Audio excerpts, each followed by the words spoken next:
Why is sharpness in photography so important? Hi, and a very warm welcome to episode 163 of the Photography Explained podcast. Blimey.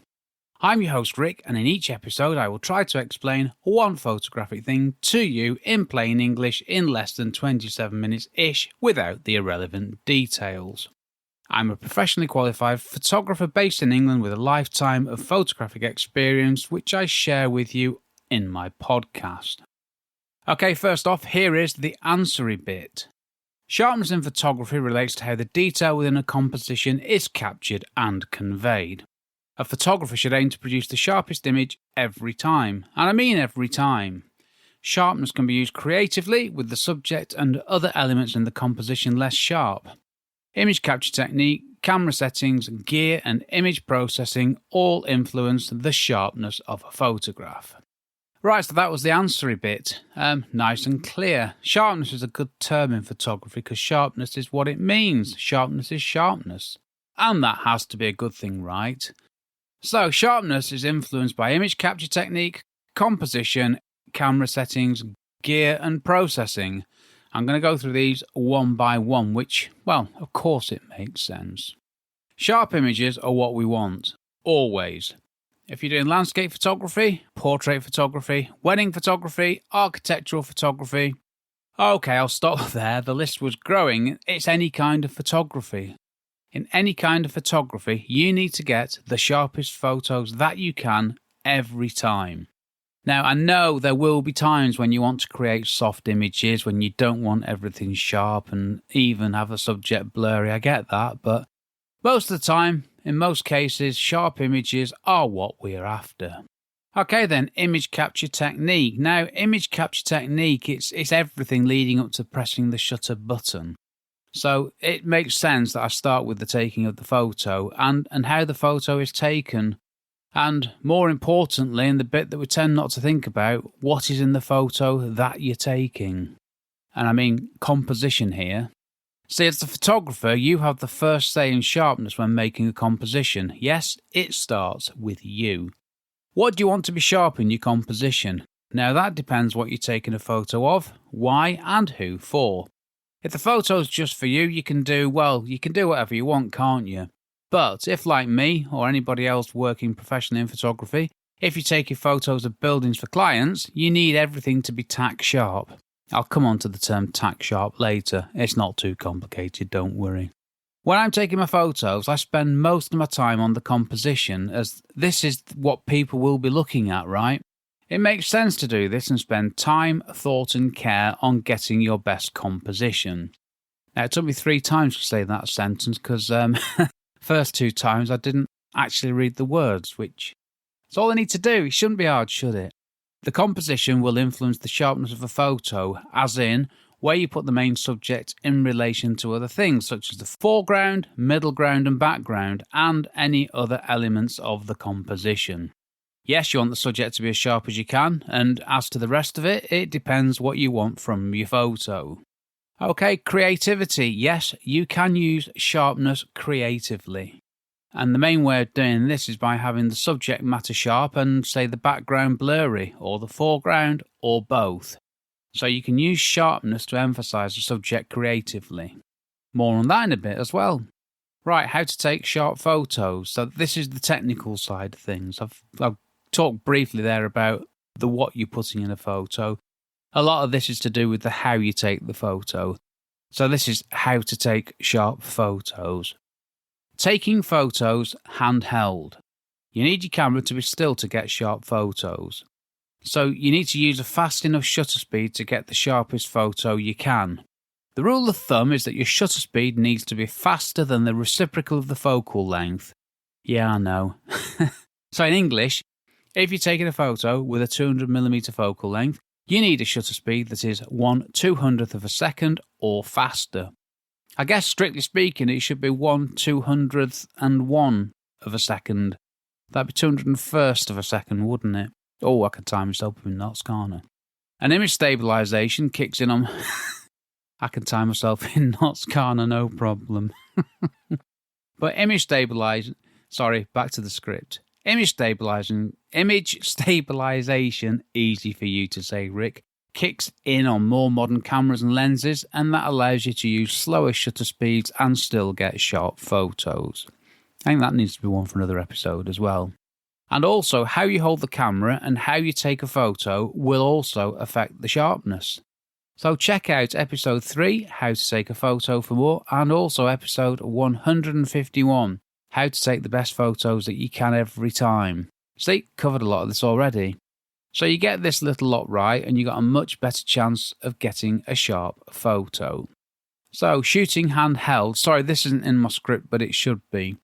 When you're taking photos handheld, there's a risk of you moving, the camera not being dead still and your photos not being sharp. So you need a shutter speed which is fast enough to get over this problem. Or, which is on my script thankfully, or use a tripod, which is what I do. A tripod gives your camera a stable base, allowing you to use slower shutter speeds and lower ISOs. Or to take photos that you're going to take handheld in normal light conditions. See, I find that I get better compositions more quickly when I'm using a tripod. So I use a tripod all the time, and not only because I've got my camera nice and steady, but I'll take photos using my tripod even when it's bright light because I still prefer to do it, and there's no reason not to. And while we're on the subject of taking photos on a tripod, to take this to the next level to help you get tack sharp photos, more on that later as I said, once your camera's on a tripod and you've selected your composition and you've sorted out the exposure, focus, all that good stuff, don't just stab the shutter release button and take the photo. No, use the self-timer built into your camera, and that means that your camera's dead still when the photo is taken. And this is what I do. Okay, a bit of a side note here. Keep your gear clean. You need to keep your lens clean. That's the front and rear lens elements, the ones that you can get to, that is. If you got a load of gunk on your lens, and that's the first use of the word gunk on the podcast. If you got a load of gunk on your lens, what chance do you stand? And you also need a clean sensor. Gunk on your sensor, and again, no chance. See, if you got a load of gunk on your lens or on your sensor, not only do you have no chance of getting sharp photos, you don't deserve to get sharp photos. It shouldn't happen.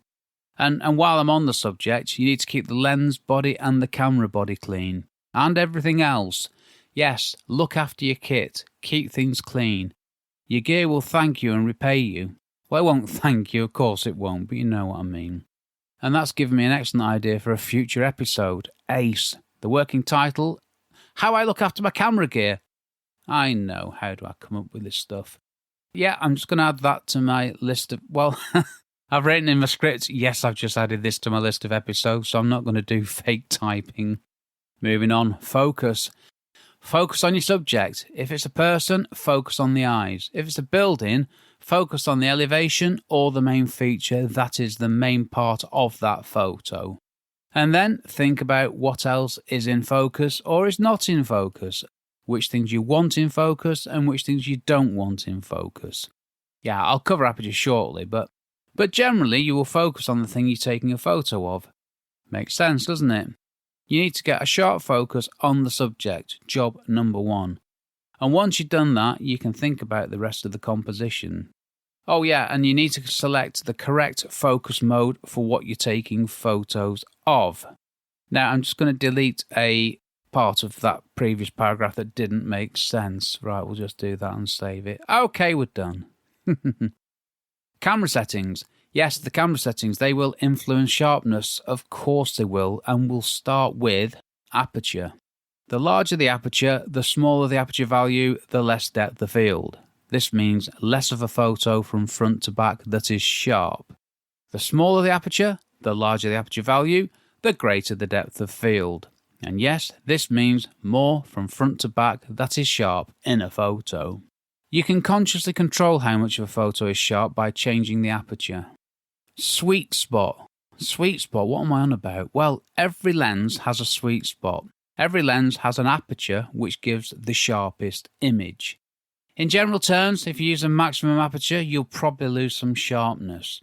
It might not be too significant, and if you're taking photos of people and the softness at maximum aperture is only around the edges, then it's not a problem, is it? But conversely, if you're photographing a building interior, say, softness around the edges would be a problem. And there are other potential issues with the minimum aperture. So the sweet spot, which is the sharpest aperture for your lens, is probably somewhere in the middle of the aperture range. Now, I can't tell you what it is for your lens because, well, I don't know what lens you've got, do I? If you want to let me know, I'll tell you what the sweet spot is. Moving on, depth of field. Well, depth of field, or depth of sharpness as I call it, I covered it on the last episode 162, cunningly titled, My Guide to Understanding Depth of Field in Photography. Yes, depth of field is the amount of a photo from front to back that is sharp. Depth of field is determined by the aperture, focal length, and where you and the subject are. And the depth of field you need, it depends on the subject matter.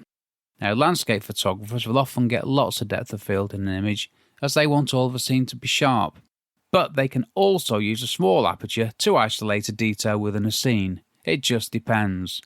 So the depth of field, it's not specific to a genre of photography, it's specific to what you want from that individual photo.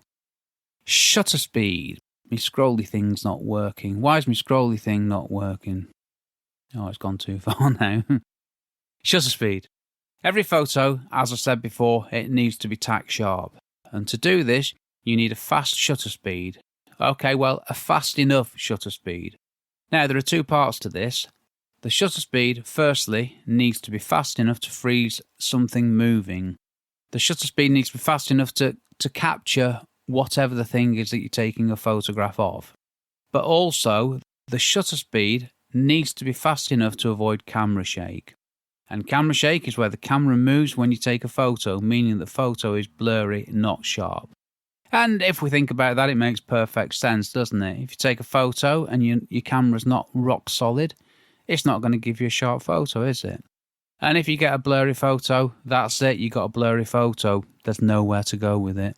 No software can save you. But fast-moving subjects, of course, need fast shutter speeds, which it's not a surprise, is it?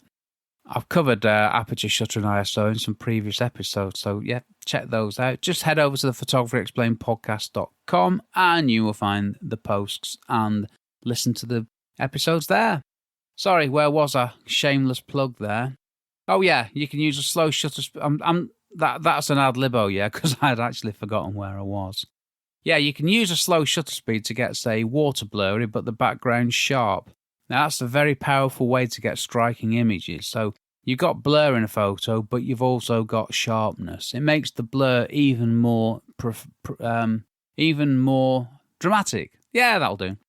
Motion blur, it's a very cool and creative thing, but you can still keep the bits that are not moving sharp. And as I said before, you can use a tripod and the self-timer on your camera to eliminate camera shake and get sharp photos with slow shutter speeds or in light conditions. Shooting handheld, you're restricted to the shutter speeds that you can use. Using a tripod, you're not. Which conveniently takes me on to the next point, how a tripod can help you take sharp photos. A tripod is a three-legged device that you attach a camera to.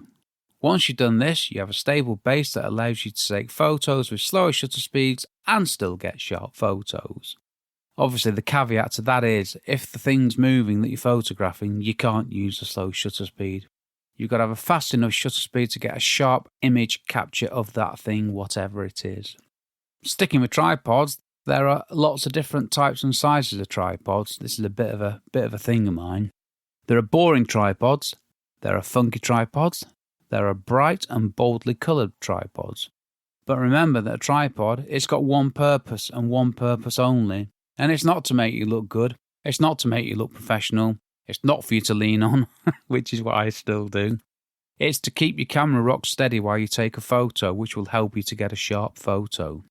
And another thing on tripods, if you're taking photos with your camera on a tripod, use a remote release. If you press the shutter button, there's a chance of getting camera movement. And this could affect the sharpness of an image, sort of defeating the object of putting the camera on the tripod in the first place. And you need to turn off image stabilization, by the way. Or do what I do. Just use the self-timer built into your camera. It's one less thing to carry. It's in there. It does the job perfectly. I use the 10-second one most of the time, unless I'm in a hurry, and I use the 2-second one and save 8 seconds per shot. I don't work that quick. ISO and sharpness. In very broad terms, the lower the ISO, the higher the image quality that you get or can get. If you need to use a high ISO value to give you a fast enough shutter speed to get a sharp photo though, do it. With your camera on a tripod, though this is not a problem, you can use the lowest ISO, meaning the highest quality image capture. The higher the ISO, the higher the chance of bad digital stuff. The lower the ISO, the less bad digital stuff you get. Don't want to get too technical there. Okay, auto or manual focus. Well, I was doing a bit of research for this episode, and I was quite surprised that quite a few people recommend using manual focus to get the sharpest images that you can. I'm not one of those people, far from it. I'm trying to remember the time that I last used manual focus. I mean, why would I? My Canon 60 has autofocus, so why would I want to do this myself? I don't get it. Now, there's tech in digital cameras which helps us, and for me, autofocus, it's very much that. It might be an age thing or because my eyes are a bit not as good as they were, but I find the autofocus works just fine. And on focus, where you focus, this has an impact. Where you focus will directly impact what is sharp and what is not sharp in a photo. As I said, you usually focus on the subject or at a point to get what you want in a composition sharp. RAW or JPEG? Well, what's this got to do with sharpness? Let me tell you, RAW and JPEG are different file formats. You tell the camera which file format you want to record the images in. RAW files are pretty much unprocessed apart from converting the light into a photo, that is. JPEG photos, however, they have an amount of processing done when you take a photo. I covered this one in episode 91. RAW and JPEG, what do they mean? Which is better? I mean, better's not really the point. It's what's the difference? And I think I'm going to come back to this one in a future episode. That one was a couple of years ago, and it was in the less than 9 minutes long days of my podcast. So well worth redoing, I think. Blimey, that's 2 new episodes I've got out of this episode. That's good going, isn't it? So in very general terms, getting back to the point, Rick, you get more data with a RAW image capture that you can work with, meaning that in theory, you can get sharper photos with RAW files than you can with JPEG files. JPEG files are smaller and compressed and have been processed, so it's fair to say there is more to work with a RAW file. Side note there, and that's why RAW files look rubbish and JPEG files look great. One's had some processing done to it, one hasn't. Now, in practice, I'm not sure how much of a difference there is in the sharpness that you can get, and I think it's fair to assume that it's probably getting less and less, the gap in the sharpness you can get with RAW and JPEG, but I think the principle still applies. Certainly in sharpness terms, I think it still applies. Okay, moving on to gear. The gear that you use will influence sharpness. Well, if it didn't, there wouldn't be all that expensive stuff out there, would there? Right, first thing, lens quality. Now, not surprisingly, lens quality determines how sharp a photo is. The higher the quality of the lens, the sharper the photos you get, not forgetting the sweet spot, of course. You would expect higher quality, sharper photos with the top of the range lens and a kit lens, though, wouldn't you? One more point on lenses. You can get a sharper image with a prime lens than you can with a zoom lens. Well, that's what they used to say, and that's the theory, but good quality zoom lenses these days are pretty good. So if you only use zoom lenses, you should be fine. Just be aware of the limitations of zoom lenses.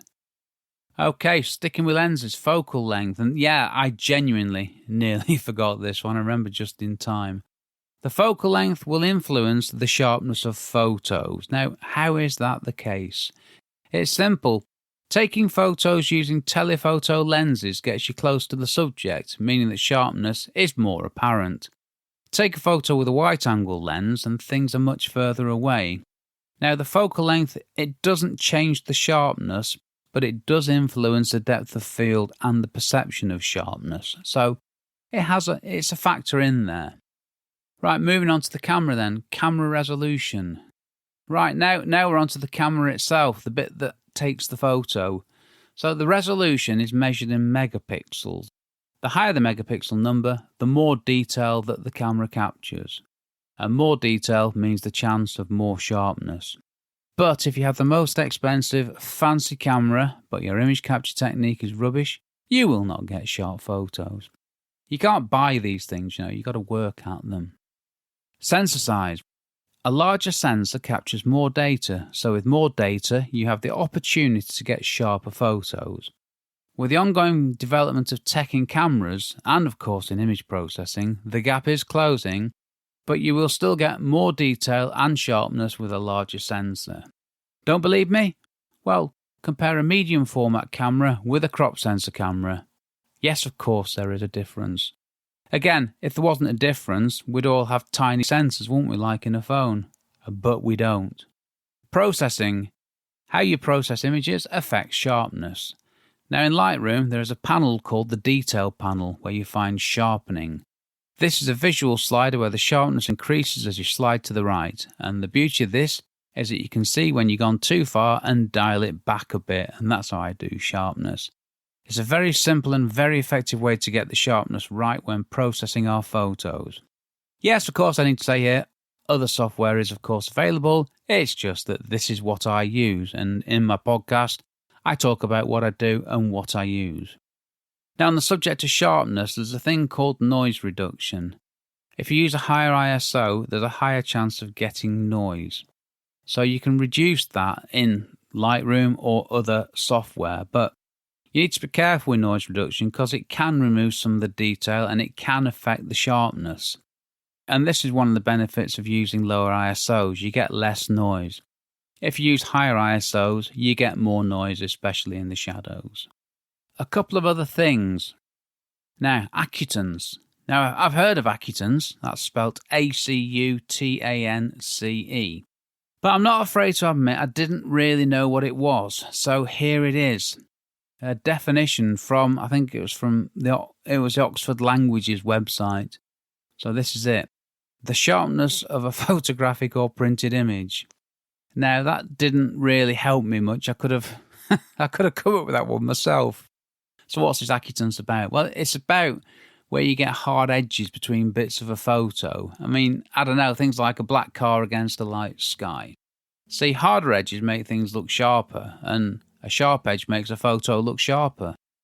And logic tells you fuzzier edges make things less sharp, softer, even blurry. And this opens up a whole world of other complicated sharpening stuff that I used to dabble in that I don't want to return to. Sort of give me an uncomfortable feeling about some of the complicatedness of this. Now, I'm happy that there's a slider in Lightroom where I can see the sharpness and change it and see what's happening to my photos. I'm sorry, but I like to keep things simple where I can. Acutance is a term that, in my opinion, we don't need to worry about too much. Now, talking of complicated terms, tack sharp. Tack sharp is a term that is used in photography a lot. But what does it mean?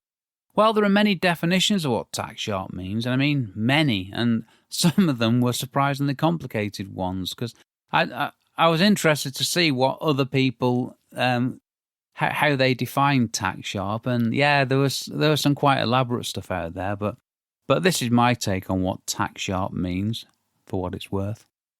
Tack sharp means the sharpest photo that you can physically create. That's all. A photo that is as sharp as it can be. That'll do for me. Don't need to go into that one anymore. And for completeness, a tack is a small, very sharp nail. And do what you want with that piece of info. It means the sharpest photo that you can tack sharp. Right, that's that sorted. Blimey, here already. Here is the talky bit. Well, why am I talking about sharpness? The last episode was depth of field, or depth of sharpness as I like to call it. So covering sharpness in this episode, it makes sense. As photographers, our aim has to be to get the sharpest photo that we can every time. Well, the subject matter sharp, that is. A lack of sharpness in a photo is a technical failing. As photographers, we need to be able to produce better images than others using all the things I have talked about here. Now, I say that's if you want to progress with your photography. If you're not that bothered, does it matter? You can still create nice photos. But if you want to create the best photos that you can, you need to get the sharpest photos that you can. It's as simple as that. See, the sharpness of your photos, and mine, it's one of the ways that we can elevate ourselves. We can stand out and we can be better than average. Make people stop when they look at your photos and go, blimey, that's sharp. Because the world out there is sharp, isn't it? And if you got perfect vision, everything's sharp, isn't it? So you want to get everything as sharp as you can do to create what you're taking a photograph of. And we can use this to create impact in our photos. Having a tack sharp subject, for some reason I'm struggling to say tack sharp here. Having a tack sharp subject and a blurry background can give a photo impact and, of course, emphasise the subject. And this will make your photo stand out. Now, not everyone's doing this stuff, not everyone knows about this, and this helps us stand out from the crowd, which is important in these image-rich, noisy days, isn't it? Going back to the image capture, if you take a photo in low light handheld, you can increase the ISO to give you a faster shutter speed. But if you've got these two choices, a sharp photo with noise or a blurry photo with no noise, go with the sharp photo with noise every time. A blurry photo is of no use to anyone ever. A blurry photo is a blurry photo. Everybody knows what a blurry photo is. Nobody outside of the world of photography knows what noise is in photos, and you can deal with it to a limit. You can't always get rid of it completely, but you can reduce it. There's things that you can do. Maybe that's one for another episode too. And I haven't got that in my script to add to my list. I just need to remember. And there's another point I want to come back to. I mentioned it before. You can have the most expensive, megapixel-rich, bells and whistles, fancy camera with the best lens on the planet. But you'll only get sharp photos if your image capture technique is good. So I'd rather you got the absolute best out of your gear with the best image capture techniques than spend a small fortune on gear. This is what photography and learning is all about. It's about putting all the bits together. So here I'm talking about the elements of image capture, and that's the composition, it's the camera settings you use, how you take the photo, and how you process the photo. All these little things, they all contribute individually to getting the best photos that we can. If you think about it, if you think about your composition and make some small improvements from where you were starting from, if you tweak the settings to get the best results that you can, if you use the best image capture techniques to get the sharpest photo that you can, and then if you carefully and thoughtfully process the photos, you put all those bits together and they can add up to a massive difference. So this is well worth learning and practicing. And these things, they apply whatever you're doing, whether you're using a mirrorless camera, DSLR camera, Micro Four Thirds camera, medium format camera, of course, let's not exclude them, anytime you're using a camera. I just hesitated then because I was thinking, what about phones? Then I remembered the next bit is, well, after I say this, right, talk a bit over, that was a nice short one. I say this, what if I use a phone and not a camera? Well, there are so many variables, so much done using the clever tech stuff built in, and resolutions are going up. I mean, the new iPhone 14 Pro with a small p, change that to a big P. I'll do this one live. So let's see how long it takes me to change one letter. There you go, it's done. Yeah, the new iPhone 14 Pro with a big P, it has a 48 megapixel sensor. 48 megapixel. My Canon 6D's got a 20 megapixel sensor, and I thought that was quite impressive. 48 megapixels in a phone, it's unbelievable, isn't it? All impressive stuff, but will I get sharper photos with my phone? Well, possibly, but the phone is fighting the physical size constraints of being a phone with a small camera lens and a small sensor. DSLR cameras and mirrorless cameras have much larger sensors which allow the capture of more data, but the tech is closing the gap every year. Oh yeah, and let's not forget that cameras have these things called lenses which fit on them, which are made to do one thing and one thing only. But no, the gap's closing, but we're not there yet. But phones are producing higher quality, sharper images than ever before. And that's all I'm going to say about that, because it's a wormhole I don't really want to get into here. Right, what if I use a film camera? Well, the principles apply, in particular ISO. Of course, with film photography, you have to choose an ISO. Once you start, you're stuck with it. With digital photography, you could change the ISO from shot to shot. Not the same with film though, unless you have an unlimited budget or more than one camera. More than one camera is a great idea if you're doing film photography. When I did film photography, and I only had one camera because I was quite poor then, I used ISO 100 film most of the time, and I used ISO 400 film for cloudy conditions or when I was photographing fast-moving things, or for general low-light work, and I used ISO 64 slide film when I wanted the highest quality. And about twice in my life I used ISO 1600, but that was all I did. It was either 64, 100 or 400. There was nothing else at the time. Yeah, there was 50, there was 1600, there was 3200, but didn't use them ever. So let's not overcomplicate ISO, because we didn't in the film days. But you don't get to choose a different ISO unless you change the film, and that can be expensive. Now, using a film camera, all the image capture techniques and the gear stuff, they all apply equally. What do I do? Blimey, this is a long episode. I take every photo that I can with my camera on a tripod. I use the lowest ISO I can, I focus carefully, making sure I have what I want sharp, and then take every photo using the self-timer built into my full-frame Canon 6D. I use f8 for most of the photos that I take. This is the sweet spot on my go-to Canon 17 to 40mm lens.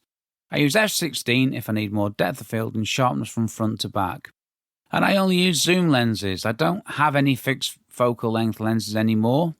I didn't have that many, to be honest with you. I've always used zoom lenses. I've had the odd standard lens, the odd 40mm lens, the 100mm macro lens that I didn't need because I don't do macro photography. But no, zoom lens is only for me, and I've been that way for a long old time. I think most people are, to be fair. But one thing I do, I manually select one of the 11 focus points on my Canon 6D to ensure that the main part of the photo is as sharp as it can be, and also whatever else I want sharp or not. 11 focus points, and I use one of them. I know you can get cameras with 5,000 focus points now. I use one. And what do I do with handheld shooting? Well, I take the reciprocal rule and then I go one stop faster if I can. So if I shoot at 100mm, which is, to be honest, unlikely, I'll go with not 1/125th of a second. No, I'll go a stop further to 1/250th of a second. Or faster if I can. It obviously depends on the light levels and the subject matter, but oh yeah, forgot to say I'm using AV mode, so I select an aperture of f8 and the camera determines the shutter speed, and if it's a thousandth of a second, then happy days, on a tripod or not on a tripod. Now that's something I've not mentioned.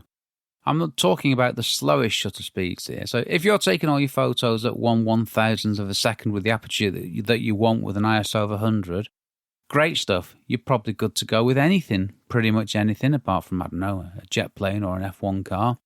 But you can still take these photos using a thousandth of a second, ISO 100, f8, with your camera on a tripod. Doesn't mean you don't have to.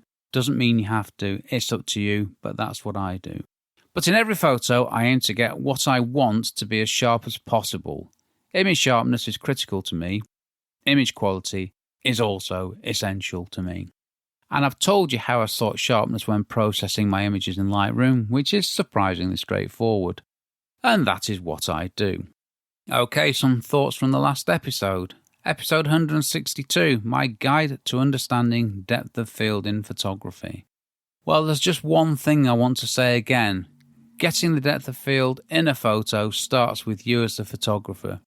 You need to decide how much of depth of field you want for every photo that you take. The camera will do what it can based on how it has been programmed. But your camera, it doesn't know what you're photographing and what you want out of a photo. So as clever as cameras are, you must know what you want and then tell the camera how to take the photo. So no matter how clever your camera is, It all goes back to you, dear listener. Okay, next episode. Histograms. They got bumped by Sharpness, but now I've done that, I'll tell you about histograms and how they can help you. And this isn't on my script, but I've tried to describe histograms before in words. In words? I've tried to describe histograms in speech before, not in words. Now, now histograms are not easy to describe in the spoken word. It's quite easy to describe one with a picture. So there's a degree of dread in how I'm going to describe this in an audio podcast. I'll need to think about that one. I think it's probably too late now to change to a different episode because I feel like I'm committed to this now. So I'm going to give it a go and rely on my blog for a bit of backup. Right, I need to move on, don't I? If you got a question you would like me to answer, just head over to the podcast website, photographyexplainedpodcast.com/start, and you can find out what to do there. Or just say hi, don't mind, it would be lovely to hear from you. And if you ask me a question, it saves me having to come up with one, doesn't it? And I'm sure your questions will be better than mine. So get in touch, send me your questions, I'd love to answer them. And if you just want to ask me a question, it doesn't have to be a question for a podcast episode. You can just ask me a question and I'll get back to you. And you never know, it might get made into any episode, but it might not. It's fine. If you want to ask me a question, it's fine. And I will give you a shout out anyway. Well, why not? Right, that's pretty much it. This episode was brought to you by a cheese and pickle sandwich and a bag of salt and vinegar crisps. Oh, no. They were already salted. But they were washed down with an ice-cold Diet Pepsi before I settled down in my homemade, acoustically cushioned recording emporium. Today's acoustic treatment is my new blackout blind and 2 pillows, and that is the final solution. There is no need for any more. This is me sorted for the foreseeable. I've been Rick McAvoy. Thanks again very much for listening to my small but perfectly formed podcast, it says here, and for giving me 27-ish minutes of your valuable time. It's going to be more than 27 minutes. Way more than. I'm not even going to guess. We're looking like 37, 38 minutes here, but we'll find out after the edit. The total recording time so far is nearly 46 minutes, by far the longest episode, so I'll be brutal on the edit to try and make it a manageable time for you. Okay, take care, stay safe. Cheers from me, Rick.